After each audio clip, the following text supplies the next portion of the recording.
Ba't asawa mo hindi nagmumotor? Ano po? Asawa mo din nagmumotor? Asawa? Asawa mo? Asawa? Oo. Wala po akong ganun eh. Required ba yun? Oo, syempre. Di ba may anak ka? Nasaan na siya? Ah, Ay, paano? akala ko kasi pag may ano, okay lang na wala eh. Na? Akala ko okay lang na walang asawa. Ganun? May anak. Oo. Parang di ko get sa ito meron. Ba't wala na kayo? Matagal na isang dekada na. Ay, grabe naman. Ba't naman?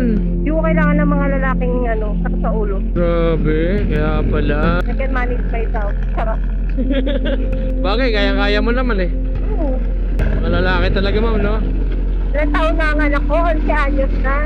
Oo, kailangan nag-iwalay. 11 years na nila kung ako lang ang bumubuhay sa kanya. Walang paramdaman, gano'n? Napaparamdam. Tapos, Napaparamdam lang. ano yun, multo?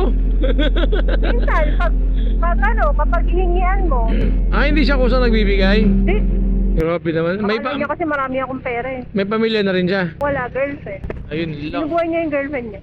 Sana all. Habang ikaw naghihirap. Wala tayong magagawa Buti- ng kagustuhan ng buhay niya. Buti pinapakita mo pa rin anak mo sa kanya. Hindi Okay. depende. Naghahanap na may anak mo? Yung anak ko, hindi naman nag-ano din sa kanya. Hindi naman kasi nasanay na nakikita siya. Grabe naman yung kahit magkukusa man lang siya. Hindi naman niya kasi kinalakihan si papa niya, kaya Hindi naghahanap. hindi naghahanap. Kaya... Meron kasi siyang father figure sa papa ko, inodo niya. Kaya hindi Okay. naghahanap ng tatay. Mas mahal niya pa yung jowa niya kaysa anak mo.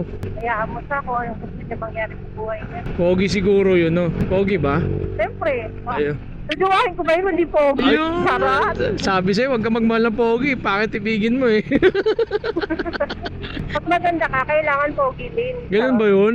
Masakit naman. Hindi.